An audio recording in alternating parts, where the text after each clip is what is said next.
please share a little bit about Enspire dental opportunities and kind of your niche in the dental world. Yeah, sure. Well, thank you so much. I appreciate that. I'm really glad that you reached out to me. It's really nice. We connected immediately. We hopped on a phone call and I think we talked for, I don't know, it felt like maybe an hour or so. We talked for a while, but it was a great conversation and, like attracts like. And so I appreciate being here and it seems you've got a great thing going and I can see why. So if you're okay with it, can I share my screen? Because I just have absolutely. slides that I'll kind of, yeah. I'll do that and then I'll briefly introduce myself. But I'll start, typically I start here and then I'll kind of get into it if that's okay. Yeah, absolutely. Yeah, okay, perfect. Or do we want to wait until a few people show up or are we good to get started? Let's get started because I want to make use of that full hour that we have.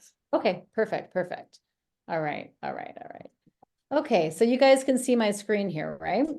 Yes. Yeah. Okay, this looks like Marit's a bit. That's 100%. A week or so ago, that's me, 100%. Yeah, not today. Yeah, well, not anymore that you found the perfect. I feel better now. Office. I should have a picture of you like up in the air like this, and that's really what we want. But the reality is, most of us at some point look like this. And even sometimes multiple times throughout the day. And so I love this quote here that goes along with it, that leaders spend 10% of their time on recruitment and 90% of their time on fixing recruitment mistakes. I don't know if you guys can relate to this, but I see this all the time, especially within the dental space. And the reality is because dentists are busy. You guys have so much going on, dental practice owners, the office managers, anybody who's taking the lead on recruitment, it's a busy job and there's a lot going on in the dental office, so it's understandable. But I think especially now, everything that's happened on the global scale and dare I say pandemic, I don't want to keep using that word, but it's really polarized what was already happening in the dental space and in the labor force. And so what I like about what it's done is it's putting a spotlight on treating teams with integrity and treating them in a way that that they're an investment and not an expense. So my real passion is to change the mindset and the mind frame of dentists in particular, to really appreciate their teams and use that as their retention tool. Because at the end of the day, that's really what we're looking for. Yeah. So a couple stats here that I'd like to start off with as well. And I know that I'm probably preaching to the choir, but sometimes it's nice to know and, to have a reminder. But wages paid to employees make up the single largest expense in the dental practice. So it doesn't take, a rocket scientist to really look at that. You just look at the numbers. And hands down, this makes up one of, if not the biggest expense within the dental practice. The cost to replace an employee is anywhere between 30% to 150% of the employee's annual salary.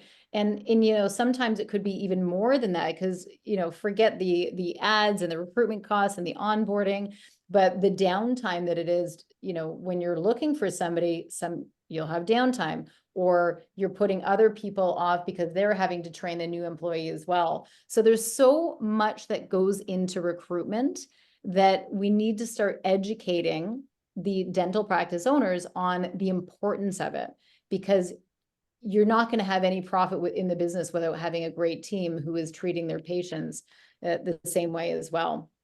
According to a recent study provided by the ODA, now this is Ontario specific, I'll have to get the numbers on Vancouver, although you guys might know it as well. There's currently a shortage of 3,400 dental assistants and 5,500 dental hygienists in Ontario.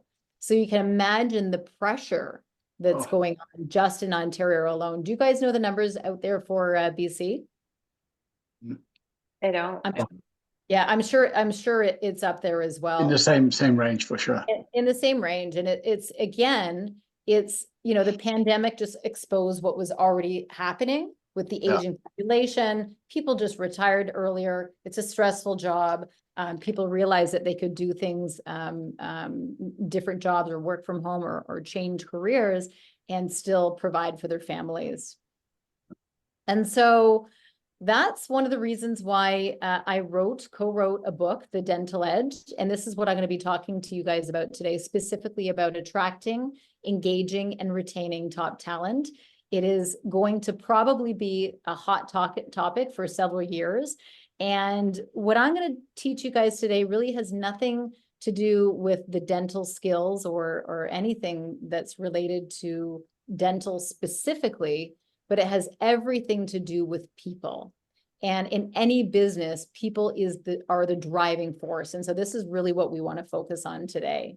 So this is me. Thanks again, Monica, for the lovely introduction. I'm so glad that we connected. I've got a slide here I'll quickly go through, but as Monica mentioned, I'm the owner and founder of Enspire Dental Opportunities. I incorporated 5 years ago. I don't come from a dental background. I actually come from sales, marketing, recruitment, and business development. And I took all of those skills and I transferred them over into dental. And so I founded this company realizing that there was a massive gap in the marketplace for recruitment and talent acquisition. So it's been a fun ride. So I've had the amazing opportunity to do a lot of global speaking and training, not just within dental, but in my previous careers as well. As I mentioned, co-wrote 2 books, The Dental Edge. I've done a lot of personal training and development in terms of, I am a certified personal coach and behavior consultant through the DISC program. And the reason why I did this isn't because I wanted to be a coach, but any type of leadership or management position, it's really important to understand how to lead teams. And like you guys, I'm always learning and growing, always. I mean, for me, it's moving forward towards a purpose. And that's something I'll be doing till the end of my days. So a couple other things. One of the really cool things that I was able to do was speak in Las Vegas, actually, at the most powerful women in network marketing to over 7,000 people. That was a really kind of notable, pivotal time in my career. Again, that wasn't dental. That was previous to what I'm doing now. And to be able to make an impact on people's lives is really my passion.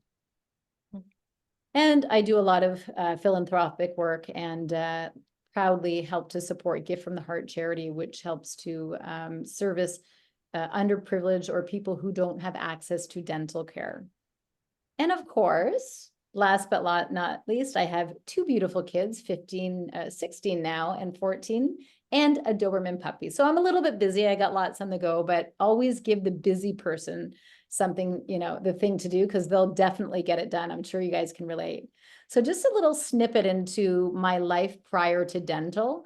You'll see there's a lot going on here. There's, trips and teams, and these are teams that I built, thousands of people globally, all over the United States, Canada, Singapore, UK. And this is what I was doing prior to dental. And I was teaching and training teams on relationship marketing, building teams, how to recruit, team development. And so all of these skills I brought over into dental. And one thing that I notice in dental is, we need to have more fun. We need to have more fun in the dental office. I think a lot of times it is serious, and it's really important that we're paying close attention to the treatments that you're providing, but it's also important to have fun as well, because it truly is a team that plays together, really stays together. And that's what I experienced in my 10 years building this company and training literally thousands of people globally. So I've taken all of that experience over into dental, and I'm hoping that I'll be able to share some of that good stuff and what I did over there and bring it over here. And there are my kitties. That was my kids over here on the left. That was pre-pandemic. That was now they're taller than me post. And got a puppy too. So that's my life in a nutshell. Wow. That's cool. So topics covered. I'm not going to go over everything, but this is kind of an overview of really what my book is. And I know, Monica, you read the book, and I appreciate that. I appreciate your support. And so it's basically 3 sections. The first one is attracting A-list candidates, where to find talent, understanding the psychology of potential candidates, concept of unique ability and setting up your new team member for success. Next sections are really based on creating a culture of loyalty and retention. And we're going to delve into discovering your core values today as well. I always love that because a lot of people don't necessarily pay attention to that or even understand what that means. And then lastly, standing out in a crowded market. Let's face it, we're inundated all day, every day. Social media is, everybody's on their phones. How can we stand out and really attract those people, the team members that is ultimately going to attract the patients and create that reciprocal effect? And then from transactions to relationships, how to build connections that matter. I'm not going to delve too much into that, but these are some speaking points and seminars and trainings that I have the opportunity to do with a lot of dentists as well as dental staff as well. So I think that, I'll quickly go over the first thing, which is where do I find people? And I'm sure you guys already know most of this, or might be something new here, but obviously career sites, like when we're as a dental recruitment company, we do recruiting all across Canada. So I've got clients in almost every single province. We have yet to be in the Northwest Territories. Not sure about that up there. It might be a little difficult, but we do relocations. But this is what we do. Like when we're going to find candidates, obviously, we've got to go on the career sites. You've got Indeed, ZipRecruiter, Monster Jobs, Kijiji, Glassdoor. And depending on where you are, some will be more popular. So we want to be where the eyeballs are. And as you know, ads can be crazy expensive, which is why as recruiters, we have to charge. We charge our clients. And a big portion of that goes to paid ads as well as SEO, search engine optimization for our website as well. Sometimes, depending on where you're located, we also advertise in local newspapers as well. So if we're trying to hire for an office in, rural Saskatchewan, for example, that's going to be beneficial because people read the newspaper. So it's really not all about social media. Sometimes it's actually finding those unique, old school, traditional ways of posting your ad or sharing the opportunity. Dental magazines, oral health. Now these can get quite expensive if you've ever tried them. University and college job boards. Some of them are free, some of them you have to pay, but we leverage these as well. Word of mouth, I find, is probably, you guys probably realize this too, is probably a lot of where the referrals come from. And it's the know, like, and trustability of it all. But so many dental offices are asking everybody and their brother, who do you know? Can you hire? And I've got dental reps reaching out to us all the time saying, Melissa, like, can you help my clients? Because they're always asking me for people. And I can't steal from Peter and, give to Paul because they're all my clients. So I'm sending them over to you. So word of mouth definitely helps, but, everybody's doing it. So we really have to differentiate ourselves. Social media, obviously huge. We have a huge social media presence. If you don't already, I highly recommend that you do get on social media, have somebody in your office who likes that stuff, get on there and start being visible and creating your brand. Your business website, you could even have a site, ask your developer to create an extra section for career opportunities. Even if you have one practice, that sometimes is beneficial as well, because people, as soon as they are looking for a job and they see an ad, they're going to your website immediately. Attending events, things like this, Monica, she's always going to events, networking. She's a fantastic resource, obviously, hosting events like this. This is where you're able to talk to people. The more people that you know and have meaningful connections, the more people that you can, share with what you're looking for, and people will naturally start to reach out to you for things. And I talk about law of reciprocity is really that giver's gain philosophy of doing, as many good deeds for other people as you can in good faith with authenticity, and they're more likely to do it for you and then some. Dental schools, obviously, we do a lot of going into the dental schools and teaching them on the soft skills. Initially, when I first started, I knew that it was important. I needed to fill my funnel of candidates. And so I go into the hygiene schools, and you guys can do this too. I think you can go in and just connect with them and see if you can go like, hey, can we do a lunch and learn? Or, hey, can I talk to your class? Now, I don't go in and talk about the business. I don't talk about like, hey, Enspire, this is my company, la. I don't talk really, maybe 1% about me, and the rest is how can I add value? And what we really want to do is add value wherever possible, and then people will remember, right? So dental schools, creating relationships with those program coordinators are really, really beneficial. And then, of course, referrals through colleagues and sales reps. And then your current staff. Don't forget about your current staff. If you've got a great team culture, this is what we're going to focus on today. But if you've got a great team culture, they're going to want their friends to join. So they're going to know other people. Don't forget your current staff know a lot of people.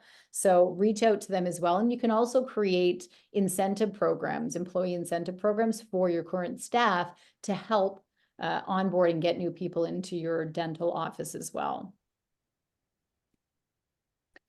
I'm going to share this. Some of you might know what this is. And if you do, shout it out and tell me what you think. Anybody know what this is? Does it look familiar? Maslow's law? Am I Yeah. butchering it? No, you're totally right. It's Okay. Maslow's hierarchy of needs. Mm. And so this is psychology 101. It really is the base foundation for what motivates people. And I love sharing this image and talking about it because this is all, it's psychological. Dental recruitment and really retention is psychological. People do business with and are attracted to people who know, like, and trust them, right? They're going to be attracted to people who are like that, but also you want to get into the minds of people and what they're looking for. So all too often we have, candidates coming to us. One of the first questions that we ask them in the interview is, why are you, if they're not new grads and they're leaving their job, why are you leaving your job? Like, what is it that you weren't happy with? And 9 times out of 10, it has nothing to do with wages, nothing to do with money. And it has everything to do with, I don't feel appreciated. I don't feel heard. There's not enough, progress. The office is toxic. I don't like the dentist partner who works in the office. It always has something to do based on more the psychological or emotional needs of the person. So this is why I like to bring in this hierarchy and really focus on this. And the very successful businesses in the world, like McDonald's, I love using this example because they are known for their world-class training system. They know how to hire, they know how to retain, and these guys got it down pat, and they base it on Maslow's hierarchy of needs because they understand the psychology of what goes behind attracting and retaining people. So what does that mean? Okay, physiological needs. We all need food, water, shelter. So that's the first most fundamental need. If you don't have those things, obviously you're not going to be worried about anything else. You're not going to worry about buying the designer outfit or anything else other than food, water, shelter. So you can imagine, unfortunately, what's going on in the world. If you have a scarcity of these things, that's the only thing on your mind. Once that is taken care of, then you can move up this hierarchy and you start looking for things like safety, shelter, resources, and health and wealth. You're more focused on your health and well-being. And of course, do I have enough funds to take care of myself and my family? And potentially put things away. So taking all of these things into consideration. Once those needs are met, then you start moving on to relationships, community, and group. And of course, these kind of go, these won't always go in perfect order, but the base ones, the safety and the physiological needs have to be there for people to be motivated to go on to the next level. So once the safety and the physiological needs are met, it's relationships, community, and group. And most people who are in the workforce, they're around this area and above, right? So they're looking for these things, belongingness. And unfortunately, what's happened over the last few years is we've become very secluded. So people are looking for social, and unfortunately, sometimes the only social outlet is work. So imagine you go into work and you don't like where you're working, or you don't feel like you're a part of a group. Well, you're going to be dissatisfied and you're going to constantly be looking somewhere else unless that need is fulfilled. Yep. So once those needs are fulfilled, you can move on to the next level, right? You're looking for appreciation, recognition, feeling respected and valued by your peers, by your partners, by your boss, gaining more confidence. And so once you feel all those things, now Maslow says that people are motivated and have the openness and the creativity to self-actualize. And this is where true personal growth and creativity come into play. So this is kind of where most people are at around this love and belonging and esteem area. And some people will be fine with that. But once you've attained those goals, humans are conditioned to move forward, right? If we're not moving forward, we're moving backwards. So if you have a team of people who have all these things, they're going to want more. They want that personal growth. They want that creativity, and they want that challenge. So how can we apply this to the dental office? Well, the physiological needs, we want to make sure that we're offering competitive salaries and benefits to meet the basic financial requirements.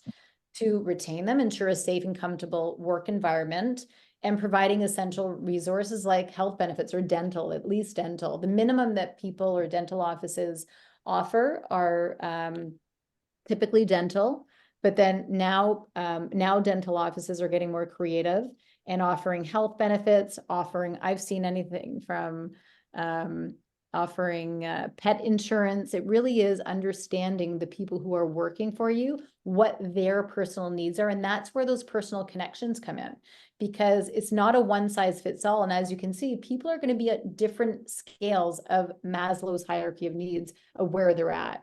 So that's why it's important to build those connections and understand what's going on with them. For safety needs, highlight a secure workplace and emphasize job stability. Obviously, you want to make sure that people feel comfortable and they know that they're going to be there for a while. If they have a workplace where they don't feel stable, well, they're going to be nervous. They're going to be looking elsewhere if they're not feeling that stability. So you're not going to retain them. You want to implement robust safety measures and promote work-life balance. Work-life balance is huge right now. Obviously, mental health is on the rise. And it doesn't seem to be getting any better. So providing, either mental health days or an open communication where your team feels comfortable either reaching out to you as an office manager or to the dental practice owner is absolutely paramount, building that trust there so that your team feels safe. And then moving up to the social needs, this is sometimes where I find that a lot of dental offices are lacking. I found that the offices over the pandemic who retained their team the most were the ones who really fostered an engaged team spirit, where they had a community or family feel. So fostering that company culture that encourages that interaction and team collaboration is going to be huge, especially going forward. Supporting team building activities and establishing open communication channels. And that could be as simple as, walking in and greeting your assistant or hygienist or reception and just saying like, hey, how's it going? Like, how are you? Most people say, yeah, I'm great. Yeah, no problem. No, but how are you? Like really care about what the response is. Having other things, team dinners, team events, doing CE courses together. These are all great ways to build the community within your dental office. And then, of course, moving up the hierarchy is the esteem needs. And this really emphasizes the opportunities for career growth and recognition. Sometimes people do things for the t-shirt. They want that t-shirt. It's sometimes as easy as, what? Hey, Kathy, you did a great job today. And that it's really the little things, the little tiny things that add up over time where people feel appreciated. Sometimes dentists feel like they need to do these big, massive trips, or of course, those are great. I'm not saying don't do those things. If you can do that, you can afford it, that's great. But it's actually the little things. And I think we can attest to that within our own families and relationships. So we just want to be appreciated. It's been a hard day for everybody, a little pat on the back to say, hey, like, what I noticed you did this, or you really inspired that person, or you did that treatment quite well. Whatever it is, the compliment, how can we highlight other people? McDonald's does a great job with this, where they have their Employee of the Month program. It may seem so simple, but people love to be appreciated and recognized and have their picture up there. It's nice to feel that esteem and build that confidence. Provide regular feedback, recognition programs, opportunities for skill development. Again, a lot of people within the dental space are professionals. They've got their job down pat. They've got the lower fundamentals of the hierarchies met, but the esteem needs of that recognition and the skill development always moving. Are you doing CE courses? Are you constantly learning and doing workshops, just like what Monica's facilitating today? People want to feel like they're learning and adding value. And then the top of Maslow's hierarchy of needs is self-actualization. So showcasing and challenging a meaningful workplace and an environment that allows employees to reach their full potential. If people feel like they're in a job where it's kind of a dead end, it's not inspiring. Where is the office going? What are the goals of the office? Are you talking about goals in your team huddle? Do you have a team huddle? Do you have a meeting in the morning to set the stage? These are really important things to get people all on the same page, working in the right direction. Encouraging innovation, autonomy, and providing avenues for employees to pursue personal and professional development. So giving that autonomy, a lot of times it's hard, especially as business owners, and dentists in particular, they go to school for dentistry. They don't go to school for leadership or managing. So it's really, really sometimes difficult for them to not micromanage. Even if you're the office manager, you may feel micromanaged. And it's hard for them to give that autonomy. But when you're able to let go of that and give people the space to breathe and feel independent, obviously once they've been trained, it gives them a sense of confidence and contribution. And that's really, really important in appreciating your team. So a lot of dentists, after I do this exercise, are like, I don't need to know about psychology. I went to school to be a dentist or a dental professional, not a psychologist. But wrong. If you own a dental practice, or if you're a dental office manager, or you're in any type of leadership managerial role, actually, it would be good for you to be some sort of psychologist or therapist, because that's what you're doing. You're managing people. And so you're now, you're in the business, you're working day to day with people. And so all these skills that are coming at you, it's important to be able to communicate and lead your team. So this is really, really important. So I've come across this really cool concept of unique ability. And I've always described it as your gift. So I want you guys to think about something that you're really, really good at. And I hope you guys have a pen and paper as well to follow along, because in the next few sections, you guys are going to be working along with me. But I want you to think about something that you're really good at, that people compliment you on often, that you don't think is a big deal. And so what we call this is your gift or your unique ability, something that's unique to you, that you're really good at, that you get complimented on the most, and you think, it's not that big of a deal. It comes so easy to me. It comes so natural. Well, if you can think of what that is, that's probably your unique ability. And to take that a step further, does this, or do you have a unique ability that contributes to business growth or profits within the company or development in some sort? So for example, my entire life, I thought I wasn't really talented. Like, I've got friends who they play the piano, or they're great artists, or they can sing, or they're, something. I always thought of something more tangible as being talent. And I never thought that I had any talents, but I always get told that I'm a great connector. I make people feel comfortable. I'm a great host, things like this. And I realized that actually that's my unique ability. That's my gift, is to really be able to bring people together to connect in a way that people feel comfortable and they're able to really be themselves. And so it's interesting that now that's what I do for a living. Like, I connect people. I own a dental recruiting company. So I've taken that unique ability and I've been able to hone in on that and make a business out of it. So with you guys, think about what your unique ability, and I also want you to think of the concept of who, not how. Because a lot of times we think, okay, I need to do everything. I need to know how to do everything. But when you're in a managerial role or an office management role, you can't do everything all the time. You can't be everywhere in one place. You need to know how to delegate, obviously, and figure out who has the unique ability that you don't have that you can get them to do.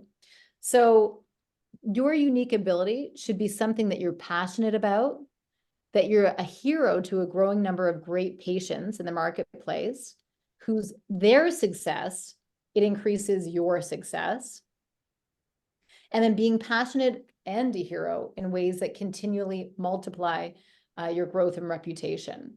So can you guys think of a unique ability that you have within the dental office? And if you guys want to shout it out or type it in, I'd love to know what that might be. And then lastly, the concept of unique ability is really combining being passionate and a hero at what you're doing. And when you can focus on that unique ability that you're really good at, you focus on that. You let other people focus on what their talents are. You empower them with their unique abilities, and you're really able to 10x your business.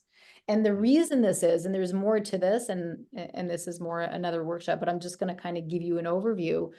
But when you're able to focus on the thing that you're really good at, typically people like to do the thing that they're good at. It doesn't drain their energy. It gives them energy, and you're able to do more, right? As opposed to doing those things that you don't like to do, it takes your energy, you procrastinate, it puts you in a bad mood, and you avoid them. And so it stagnates business. So the whole idea of unique ability is really understanding what is your personal gift, what are other people's personal gift and unique ability, and how can we leverage those skills? And when you're able to do that, people shine, right? People step into their greatness and do more of that thing that they're good at. I want you guys to take a minute and identify 5 things that you're doing right now that prevent achievement and drain your energy. And by the way, this can be personal as well. Okay, so list 5 things that you know, and we all know what they are. Like I've got some things that I'm like, yeah, you know what, this really, it just drains my energy. I think about it and I get a lump in my throat, my stomach turns, and I don't like it. So think about what those things are to you. And if you can just have, 2 or 3, then you're lucky. You've got 5. Mention the 5 or write down the 5 things that you're doing.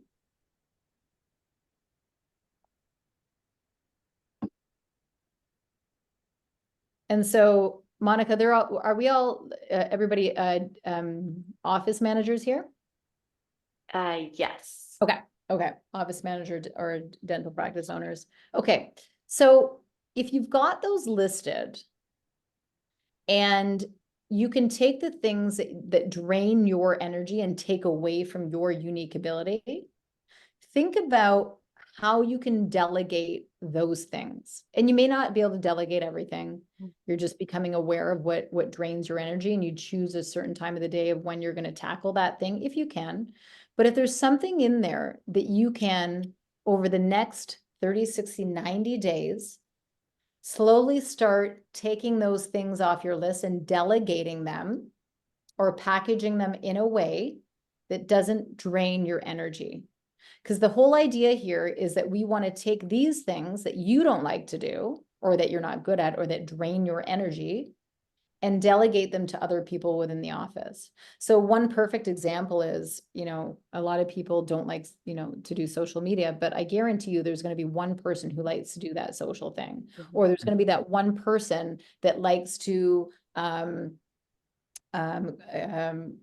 do team events, or host events, or do a potluck, or be in charge of the word of the week, or recognition, or something like that. Because there's so many different wonderful characters in the office that we just need to ask, right? Yeah. And Mhm. you as leaders probably know what people are good at.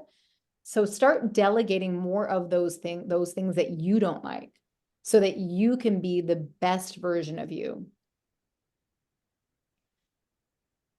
And And Melissa, then, I think I just want to just say, I think also just asking the right questions to your team, like finding out what skills they have, because sometimes they hide it or they don't share it. But that's why I think it's important to get to know your team, because you might have someone on your team that is so highly skilled in something and they didn't see it as being significant because it isn't directly a dental skill, but it's what you would call the soft skill. And knowing what that is so we can utilize it and asking them what their goals are. What skills do you have that we can incorporate in the office? So again, and it comes down to communicating with your team and really getting to know them. So the team building and connecting is important because it does come into play in situations like this. oh, absolutely. I love that. And that's where having those team events, I did an event with an orthodontic team. They're rock stars. There's 16 of them. And they do team building activities all the time. And one of the first things, and these are just simple, easy, inexpensive things you can do. I ordered off Amazon quotes, like you can get like a stack of different quotes. And I put a bunch on each round table.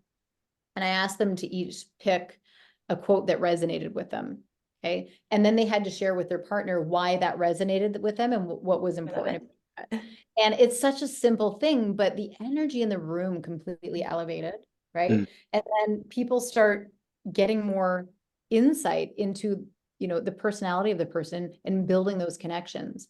And it was amazing to see what they did with that. They actually afterwards, they ended up taking all, because they could take their cards home or back to the office. And what that office did was they put all those cards and made a frame, and they have it framed in the office, right? So it's a meaningful connection. And then I also had them, I do this poncho exercise. It's super fun. And, you put it on and write, you go around and you have to write on everybody's back something about them, something positive. You don't have to sign your name, just say like one thing that you appreciate or that's positive about them. And then at the end, everybody takes their ponchos off, they look at it, and it's just a piece of paper. And they look at it and, there's tears in the room, right? And you see, because people sometimes recognize gifts or abilities that you have that you don't even recognize sometimes. So having those, like you said, those team events, those team building, they're paramount. They're absolutely invaluable to understanding your team member better. And then that way you can really tailor the things that you're doing in your office to them much better. So I love that. Also stay interviews, not an exit interview. It's you have reviews, but why not call it, it's a stay interview, or you can just come something creative, but like, tell me, like, what do you love most about working here? If you were the owner of the company, what would you do differently? Give us some ideas. Like, ask people's opinion on things of what they would like to do or what their goals are, like you said, Monica. And it's astounding to see how much expertise there is on your dental team that's not being leveraged, right? And when people feel that they're contributing, gosh, they're going to want to do more. And again, it's not about the money. It really is about feeling valued and heard. And we all know that. We're all the same. Everybody's the same with that. Yeah. So next, let's go ahead and pick the 5 activities that you love the most and that, you feel creative and you create value for others. And this increases your income because it increases the dental practice. And think about the things that you love to do and that give you energy. And we know what those things are. We're uplifting and we smile and the energy raises. So list 5 of those things. And this is an exercise you can do with your team as well, actually. This is a great, simple, very easy to do exercise that you could even do quickly in a team huddle in the morning, or even have people, turn to the person next to them and say, ask them what they think their partner's unique ability is and see what comes out of that. It's always a fun little exercise to do. So similar to the things that drain you, think about the things that really you love to do that create the most impact And the idea is that you want to do more of those things. Focus on those more, on that more, because that is going to increase your energy. It's going to increase the energy around you. It's going to give you more energy to do more of the things that you need to get done. And then if you're delegating the unique abilities to other people, then, you know, you can imagine how the energy is going to be raised within the dental practice. So I love listening to podcasts, watching, you know, TED Talks, and Monica, you were recently at a TEDx. That's really cool. Yeah. Love to do that as well. And I'm always, you know, going online and looking at different thought leaders. John C. Maxwell is one of them. And one of the things I love that he really focuses on is self-awareness. Self-awareness is the key to personal growth. The saying, to grow yourself, you must know yourself. And I truly believe that this is the foundation of all successful leaders. A lot of them who really are successful in life and business, they understand and do reflection on themselves and realize that we need to change ourselves before we can change anything within the dental space or anything in life. I always say, like, you know, even to my kids, if you want more of something, be that of what you're asking others to be. You know, like Gandhi says, be the change. It's so true. If you want more of anything, you need to first embody that and act as if first, and then people respond, because that's the only thing that we're in control of. There's also another saying that, you know, we aren't in control of anybody.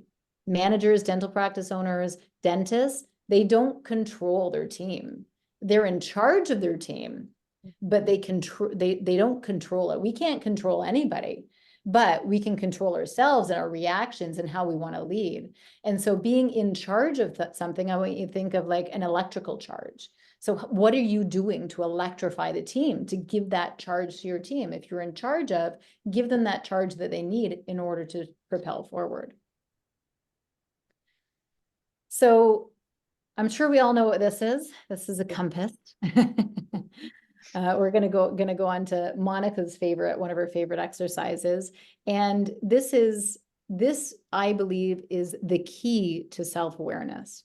And sometimes people refer to this as your gut. You know, you've got your gut feeling, or, you know, that feeling, or that that inner compass. Some people just call it their inner compass, their gut feeling, or their intuition.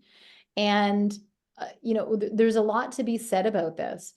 There's actually data, and science now shows that there are cells, brain cells, in our gut. Like, we actually have brain cells in our gut. So it's actually a second brain.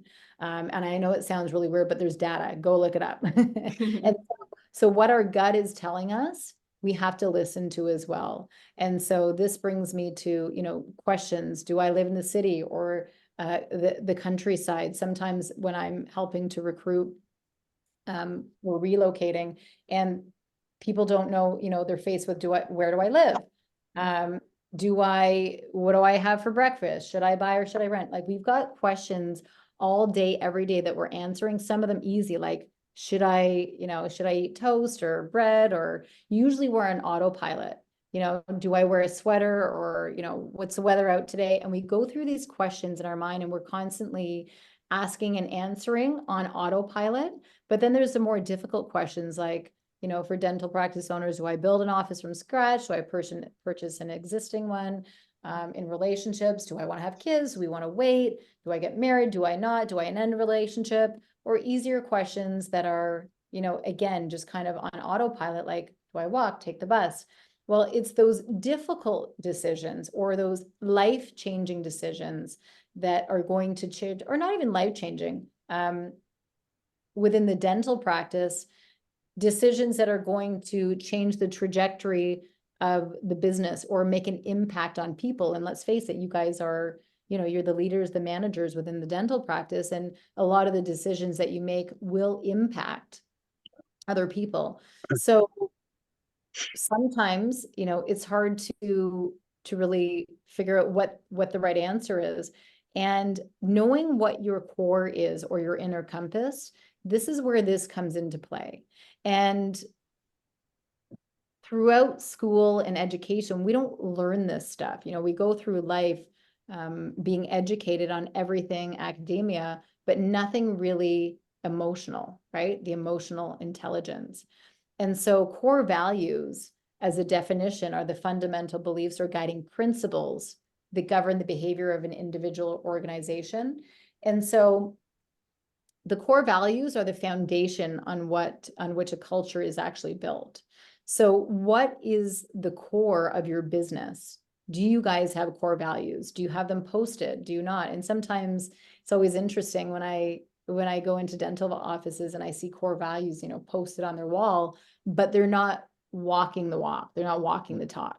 And that can actually be worse when you have a set of core values, but the leader of the organization or the office manager or the dentist, they're actually not embodying that, because that creates resentment within the team. And if you don't have a set of core values, maybe take this opportunity to do this little exercise with your teams to figure out what their core value is and help to shape the core of the company. Yeah. So I want you guys to take a minute and think about yourself as an individual. What are your core values? And think about who you are. When people ask, like, you know, hey, you know, what do you do? I love when people say, what do you do? I'm like, I mean, that's such a loaded question. I do so much.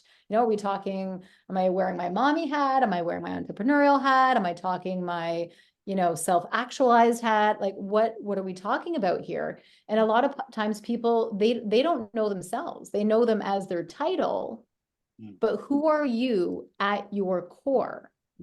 And what's important to you? What do you stand by? What would you stand by even if everybody in the room was standing by something else? What is like a non-negotiable for you? And why this is important is because, you know, when you meet somebody and you have that feeling of like, there's something off, or there's something I don't like. Well, it's not necessarily they're a bad person. It's just that you may have misaligned values. And that's okay, by the way. We are, you know, humans are complicated. We've got so many different beliefs and limiting beliefs and things, you know, childhood beliefs. And what I like to do is really challenge your beliefs. Think of what your beliefs are. Are they from childhood? Is it what somebody told you they should be? Because a lot of times we're acting out what other people's agendas were, usually our parents, because, you know, they don't know any different. We kind of follow what they did. And you have certain beliefs that actually don't really resonate or make sense to you anymore. So think about what is important to you. And that's going to help you to make the decisions, simple and big, in life that make the difference. Because once you know what your core is, you know whether it aligns or not. And usually if it doesn't align with you, you get that feeling like that, or that turn, or that in your throat, or the something holding you back, as opposed to something, you know, I'll use the same example of meeting somebody. Like I met Monica, you know, we chatted on the phone. I'm like, oh my gosh, love this girl, totally connected. I knew 100% that this woman has the same core values as me. Lo and behold, you go on social media. I'm like, oh my gosh, this is like, she's like a mirror of me. Like everything she talks about and does. And, you know, I knew that almost immediately in our the first 5 minutes of our conversation. So think about who you are. And so to help you with that, I've got a list here. And you're not limited to this list, obviously, but this is just to get you guys thinking about what's important to you. And I want you to start reading all these adjectives, all the words through here. And the ones that make you pause, write them down. So try to come up with at least 3 to 5. And some aren't going to make a difference. You know, sometimes contribution people aren't so into or don't really care about fame. Some people do. You can usually tell those ones on TikTok. You know, is growth important to you? Is harmony, health and fitness? Some people couldn't care less. What's really, really important to you and to your core and makes you feel the most alive and in line with who you are. And if you're still stuck, I'll give you another little example. So for me, when I started really doing this work on core values and paying attention to what's actually important to me, if you think about a time or times when you get triggered, like what really triggers you.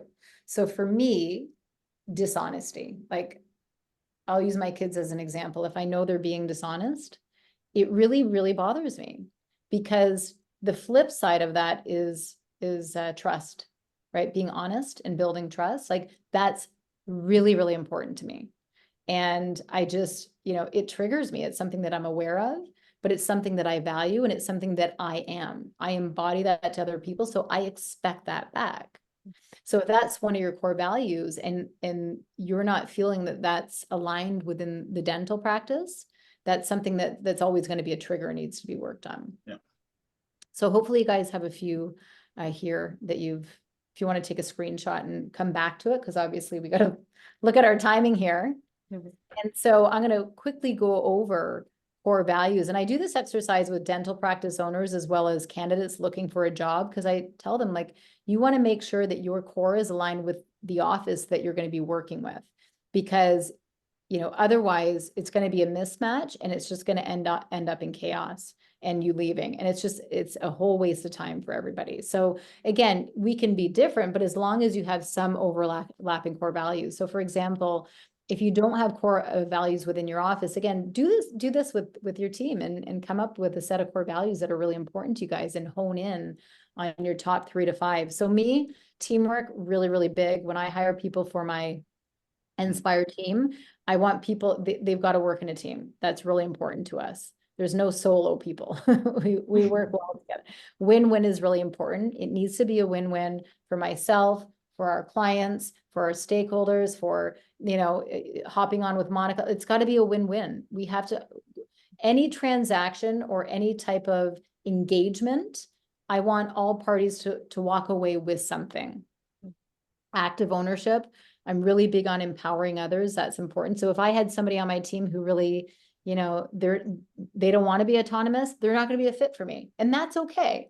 But I know that to be true of what is important for us. And it helps me to make better decisions. Integrity, bringing quality and honesty backed by strong moral principles. This is really important. Doing the right thing, even when nobody's around.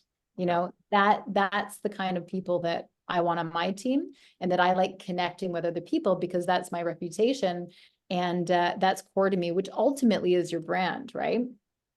And then making it fun.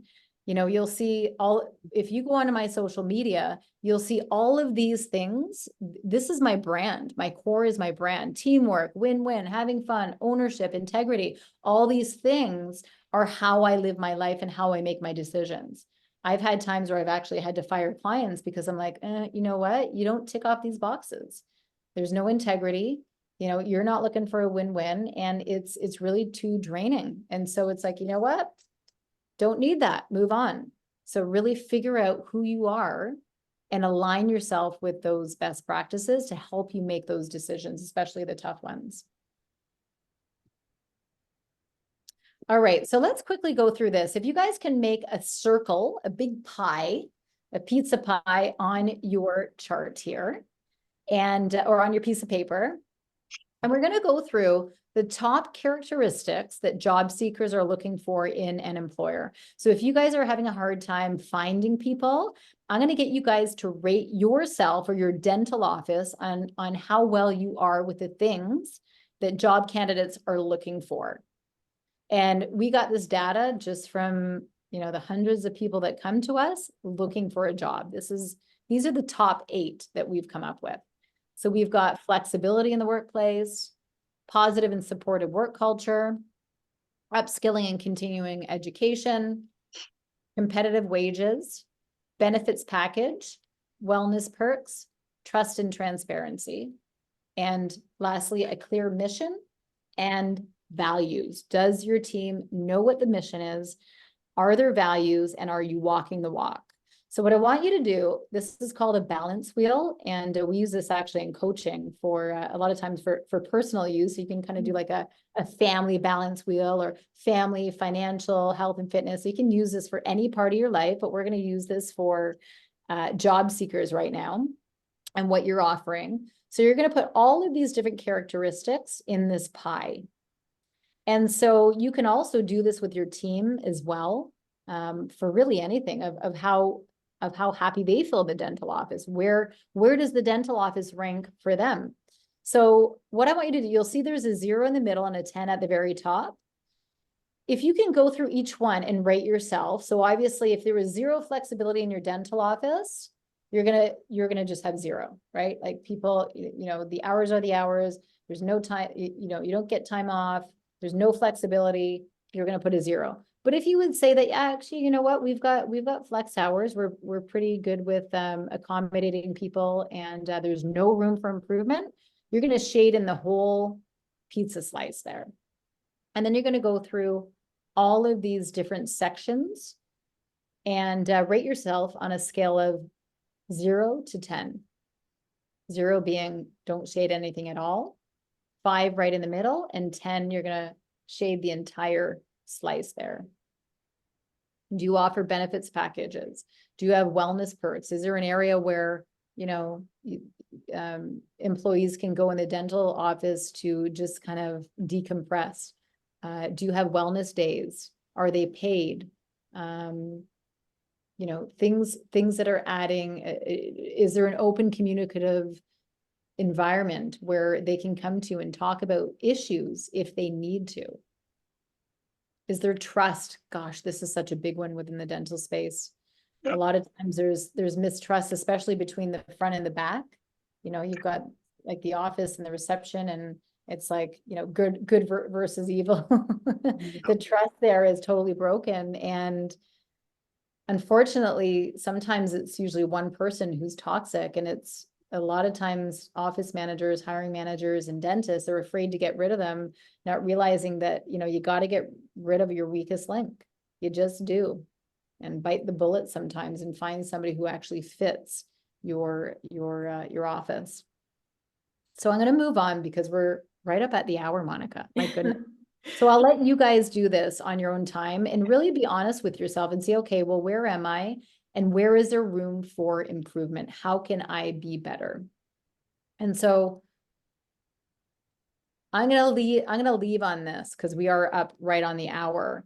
And Simon Sinek, if you guys don't know him, go online, one of the top YouTube TED Talks on YouTube or in all time. He is the guy who started the Start With Why and wrote several books.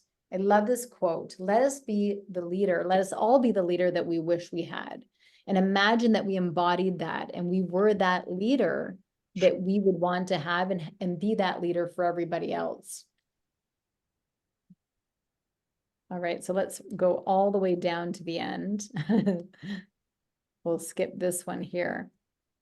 So guys, if you have any questions, again, I'm happy to stay on a little bit longer, Monica, totally up to you. Yeah, for sure. But if you have any questions, this is how you guys can reach out to me. I'm happy to help.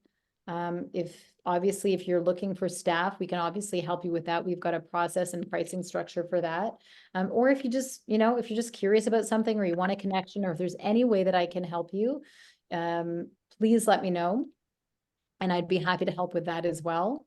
And then lastly, I'll let you guys take a screenshot of that.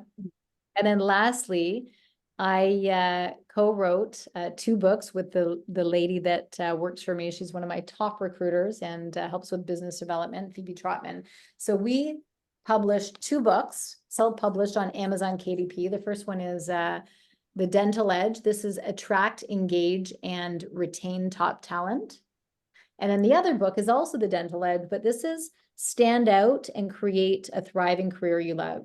So the reason why I wanted to write these books is because I realized the gap in the dental space between the technical and the people skills.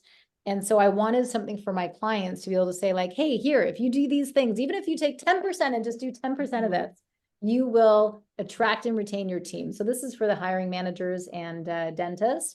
And then this one is for you know, I do a lot of talks at the hygiene schools, assisting schools, universities. This is for these guys that are really, you know, I want to teach them to not just follow the shiny penny and the money, but really align your cores and who you are. And I want you to thrive in your career. So that's why I ended up co-authoring that book with my colleague Phoebe there. So I'm going to do a giveaway, and I'll let Monica help facilitate this. But if you guys can scan, if you want one of the books, I will personally send you one and have it mailed to your house or to the office. Of course, you can order your own. You can go to Amazon and you can obviously purchase them online. But as a thank you for having me and allowing me to share some information, I'll give you guys either one or the other, whatever you choose. So if you want to scan, put your name in there. I'm going to let my daughter choose the name because there's just a few here. So I'm going to let her choose. And that way you can get mad at her if it was on her. And yeah, so I'd love your feedback and let me know if there was anything you found of value, or if you have any insight for version 2.0. That's always yeah. That'd be amazing. I hope there is a 2.0. Yeah. I have both your books. I've read the first one, and as I told you before, Melissa, I couldn't just read it. I had to have a notebook and pen beside me because you had so many good questions to ponder and think about, and it was really like a self-discovery. And I was able to identify my core values for myself. And I just loved, I know I was texting you and I was reading it. I'm like, this is so good. I love this. You made my day. You Oh, made my night, actually. I think it was I just really wanted you to know that I found so much value, and it created excitement for me. So whoever is interested, definitely read them, because I'm telling everybody, you got to read this book. It's amazing, but you have to not just read it, you have to actually actively read it. That's how you get the most out of it. And I just really appreciate that you put it out there. You took the time to do it. You and Phoebe together, and I absolutely loved it. Thank you so much. Thank you. That means honestly the world to me and her. I'll pass that along as well. Thank you so much. Yeah. Does anyone, before we go, does anyone have any questions for Melissa? She gave us so much information, and I know we were quietly listening because we didn't want to interrupt at all. But if you have any questions, just definitely share with her. And I also do want to make a note in the chat. Kathy did write that she's ordered your books and she's received them. She's looking forward to reading them. So I wanted to share that with you too. Oh, reach out to me. Let's connect. I want to hear what your thoughts are. And critical, I love critical feedback too. I've had some critical feedback as well, which is, you know, this is my learning as well. And that helps for growth and to be better. We want to up level the profession, right? This is what we're doing, really wanting to up level everything that we're doing. So how can we do that collectively? Melissa, I have a question, but I think it's something that we can probably discuss further on. Is we have a good team, and I feel like we've worked hard to get our team where we're at now. But what do I do? Because over the years, our office developed and it grew and it keeps growing, and every year there's new things that we're tackling. But how do I keep the team motivated? How do I keep the team moving forward with us? Because for as an example, our receptionists are really good. She's exceptional, but I feel like she gets so stuck in her rut that I need to almost wake her up and say, come on, come get along. It's going to be amazing on this ride. And it's hard because when she started with us in 2019 to where we are now, it's a world of a difference.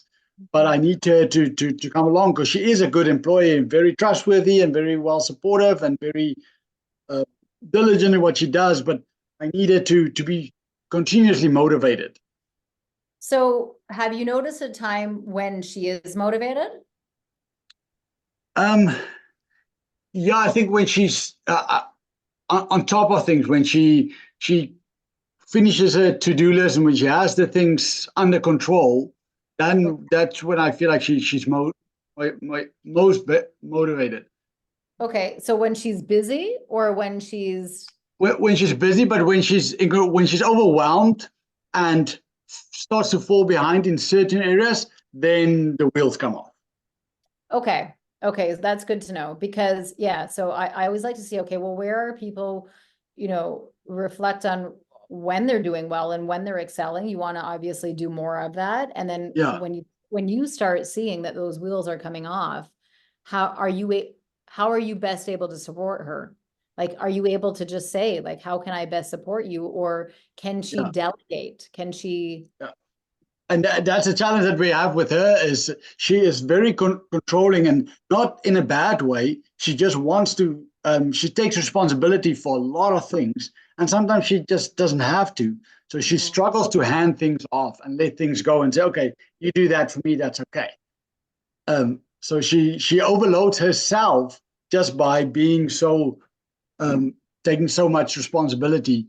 And I'm doing my best to try and take stuff away from her. And not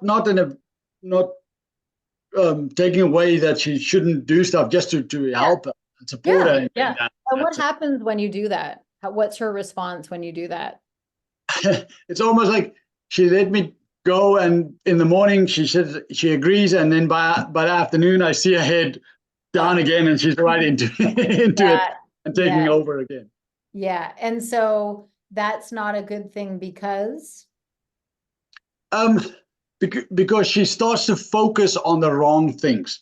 They make little makeshift projects for them, and they focus on all sorts of stuff. And instead of focusing on the important things, and then when things change, when the dentist comes up and she needs an urgent thing, they all of a sudden too busy to help her, and that's my problem. And so what would you like her doing instead? Help her to prioritize a little bit better, so she can focus on the important stuff first, and make sure that is done, and then whatever comes, she will have the capacity to deal with it. Right. And so have you had that conversation with her? We've had, and that was part of my week, and that's why I feel a little bit better this week, because we had some conversation and we have some small little things in place to try and help and see if we can spread the load more evenly among the receptionists and not her taking responsibility for all the things that she is at the moment. Right. Monica, do you have anything to add to that? I do. And this first thing that comes to mind, it sounds like I would give her an Eisenhower matrix. And if you don't know what that is, it's basically 4 quadrants. And the quadrant, you will say, is it urgent and important? Is it urgent but not important? Or is it, can I delegate this? So I can send it to you, or even just Google what an Eisenhower matrix is, because it sounds like maybe at the beginning of the day that she needs to prioritize, this is where I need to focus on. And in the morning, that should be the first thing that she does. And then if there's something she can delegate or something that's not urgent, just kind of be able to prioritize. So maybe that's a skill that she needs to develop more, and that you can help. I don't know, Melissa. I love that idea. I think giving her the tools and just keep it. Is she the new? No, she's been with us since 2019. Okay, so she's set in her ways, kind of. Yeah, but and the thing is, if she gets overwhelmed, she gets not nasty, but it's not fun to be around her. You have to walk on eggs around her, and the rest of the staff know that by now, and that affects the team culture in a bad way. Yeah. So that has to be addressed 100%. Yeah. So I think, like Monica said, I love the Eisenhower matrix, and you could even use that for the entire team, right? Like in the morning, use that as a tool. Like, do you guys do team? Yeah, we do a morning huddle every morning. Yeah. Like even having, if you're not comfortable you've had the one-on-one conversation, but constantly coming up with tools to reinforce that. In addition to that one-on-one. And then sometimes people don't realize how they're behaving.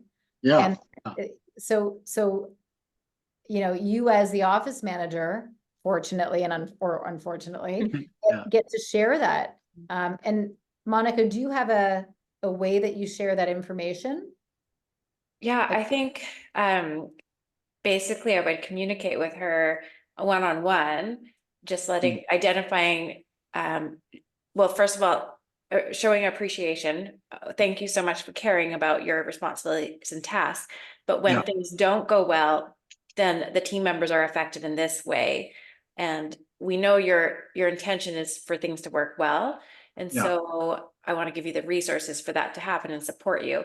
And then present her with like this matrix of showing her, I want you to identify what your priorities are in the day, what can be delayed, what doesn't need, what you can delegate out, what's not important. Focus on things that are going to be the most beneficial for the team as a whole, and just understand how when your mood shifts, how it affects the rest of the team.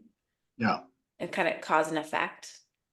And and ask her what she can do to improve that, or also what help or what support can you offer her? What does she need? Like, ask her. It's almost like guiding her through solving her own problems. Yeah. I love that. And I think just being honest, a lot of times we're afraid to be honest because we don't want to hurt people's feelings, but it's also a business, right? And dealing with people directly but softly. I like the hamburger effect of complimenting and then constructive feedback and finishing with support and compliment. So okay, no, that's very helpful. Thanks. And then what I would do is also, I like to praise the things that you like that people are doing. So once you start noticing that she's making an effort, obviously you're going to praise that and make sure that you always notice, like, hey, you know what, I noticed, like, great job, that was brilliant, or any type of praise the things that you want more of. Yeah. Okay. Yeah. And what did you say? People want praises, not necessarily raises. Yeah, for sure. Of course they like the raise, but like, they like the t-shirt, like people, it's recognition is huge for sure.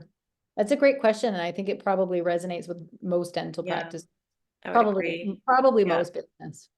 Yeah, right? because I feel like we're a good office, and it's not difficult to be a good office, but it's hard work to get from that good to excellent and and that's where we are. We operate in that space now, but it's continuously hard work. Well, that could even be a theme for you. Yeah.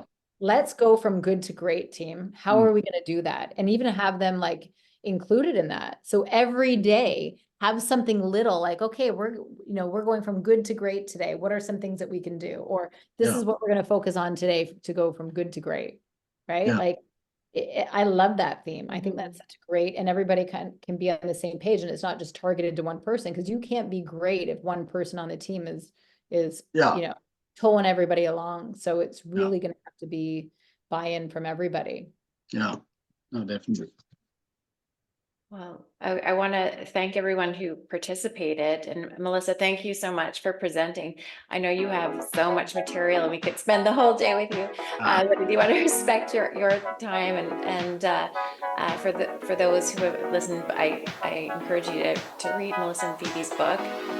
Let them inspire you and motivate you for action and change like they did for me. And we'll be back next month in February, at the end of the month, for our next study club. And what I would hope to do for that session is meet together as office managers and have a discussion about some of the stuff that we've learned, some of the ideas that Melissa has given us, to see how we can go from that good to great. Yeah. I love it. And I'd love to hear the feedback from that, Monica. So let me know how it goes. Absolutely. Thank you. Thanks for having me. Thank you so much. Thank you. Thank you for being our guest today and providing us with so much information. I hope everyone has a great weekend. It's Friday. Yeah. And we'll stay in touch, and we'll be back next month for more golden nuggets, as Melissa calls in her book. Awesome. Thanks, guys. Nice to meet you.